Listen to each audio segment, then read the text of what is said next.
Welcome back into Hitting Hard with Jon Chuckery here on Locked On Sports Atlanta. Head over to youtube.com. Subscribe to our YouTube page. It's Locked On Sports Atlanta. Put that in the browser. You'll find us very easily. Hit the subscribe button.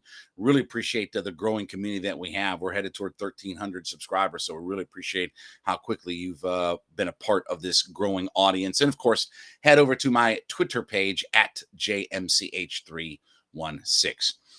We talked last week about the poor evaluations of the Falcons' offensive line based upon pass grades, right? Out of 160 offensive linemen starting in the NFL, the Falcons were at 152 with McGary, 155 with Hennessy, and 160 with Jalen Mayfield. Not good. And that is going to be an issue and a problem going in. Now, which of those three guys, especially, which of those three guys is most likely to not start this year? Believe it or not, I think it's going to be Caleb McGarry. I think Caleb McGarry is on the biggest hot seat. And I think there's a couple things. One is you didn't pick up his the Falcons, I should say, didn't pick up his fifth-year option and decide to keep. So he is in the final year of his contract. And this is sort of a make or break year, if you will, for Caleb McGarry. Again, I'm sure a team will pick him up. Hell, somebody grabbed Wes Schweitzer and started him after he left the Falcons. So somebody will roll the dice on a guy who was a former first-round pick, just like Jermaine Ifedi and guys like that. But speaking of Ifedi, I think when you look at the idea of they have Jermaine Ifedi, Mayfield himself was a right tackle in college. Now, I don't know how much of an upgrade he is, and I don't know how well he adjusts to, going back to what he played in college because, again, guard should not be as difficult as tackle in the NFL, but we saw how bad it was for Jalen Mayfield switching positions and this, that, and the other. But I do think that there are enough backup plans that you could either potentially see Ifedi start out there, who might be a slight upgrade. I don't know that, Jermaine Ifedi's another guy, first-round pick. He's on his third team in 7 years or something like that. I don't know how much of an upgrade that he is, but he is a little bit better pass blocking right tackle. He grades out a little bit better than McGary does.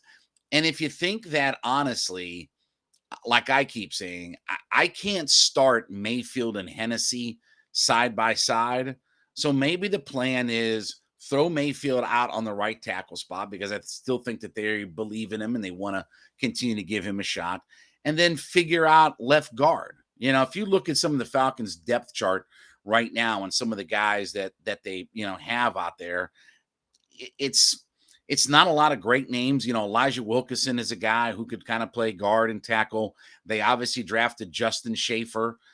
Maybe they give him a shot to do it.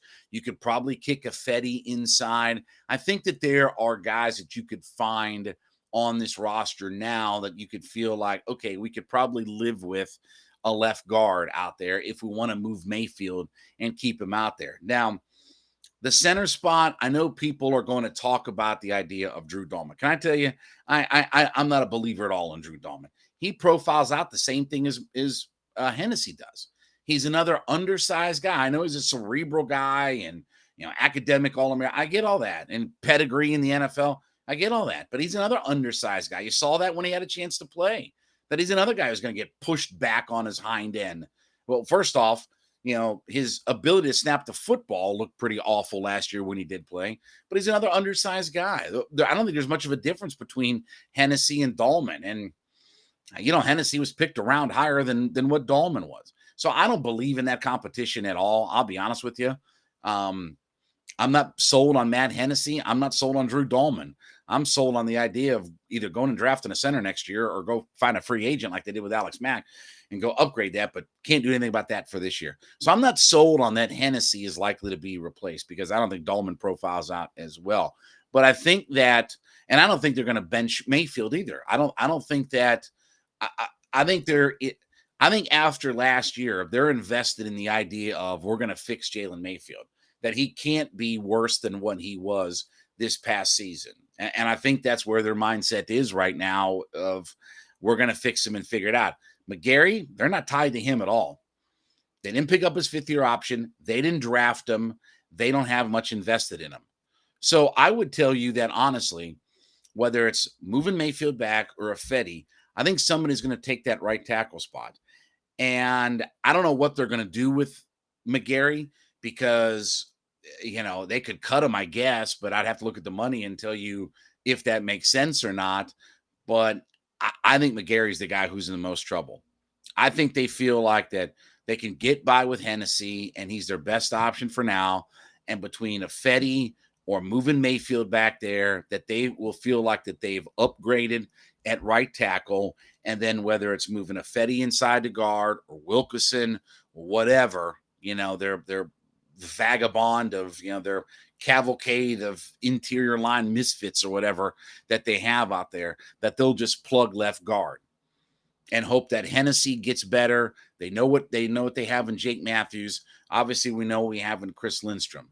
Now, again, let me say, none of these make me feel much better. None of these options right now make me feel better. And that's why I get frustrated about, man, you mean to tell me in the last 2 years we could have had Penei Sewell and Charles Cross? That we could have had one or both of those guys in the last 2 years instead of unicorns and injured wide receivers and all that stuff that we decided to go with? Okay.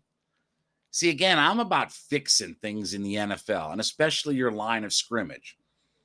And that's why you'll hear me get frustrated on here and on my radio show and Twitter and everywhere else. Because when you have a chance to fix something in the league that's important, like, I don't know, let's throw out offensive line as a place to fix. Could have had Penei Sewell. If I'd have drafted Penei Sewell last year, this would have been my plan. This is what I would have done. Draft Penei Sewell. He plays right tackle. Jake plays left tackle. Lindstrom at right guard. Hennessy at center. And I move McGarry inside to take advantage of his strength and his ability to move people around. The thing McGarry is good at is if he locks you up, he can move you around. Okay? So I'd have Sewell at right guard's Lindstrom, Hennessy at center, McGarry at left guard, Matthews at tackle. Then I have 2 years. I won't pick up McGarry's fifth-year option, but I would have had 2 years to evaluate, can McGarry play left guard in the NFL? Just like tackles have converted to guard in the history of the league. Remember Tony Mandarich? Remember him, one of the highest, most celebrated draft picks in the history of the league? Okay, he actually became a pretty good guard when he moved inside. Remember Robert Gallery out of Iowa, left tackle, never gave up a sack in college, all-world, one of the top offensive line prospects we've seen, was no good at left tackle, moved inside for, I believe it was the Raiders, and actually became a pretty good guard. So there's been multiple instances where guys have been tackles in their life and moved inside because, the old joke is, what's a guard in the NFL? That's a guy who can't play tackle. What's a center in the NFL? That's a guy who can't play guard in the NFL. So guys move inside all the time. Jake's dad moved inside 3 times, and was a Pro Bowler at every position. So guys do it. But I think McGarry is the guy who's in trouble right now. I think if you look at where we are with this offensive line, I think McGarry has the biggest competition right now. And I'm not even saying that they'll start Mayfield and Hennessy together, but it could very well be that Mayfield moves outside and they'll plug in Wilkerson or somebody like that at the left guard spot and sort of roll the dice and see what they get away with for a year or two. So not great options, but it is what it is. And I think Caleb McGarry's days are numbered here in Atlanta. All right, when we get back, something really stood out about the coverage from the Eastern Conference Finals last night after what I watched just even one night before. I'll explain what all that means. It's Hitting Hard with Jon Chuckery on Locked On Sports Atlanta.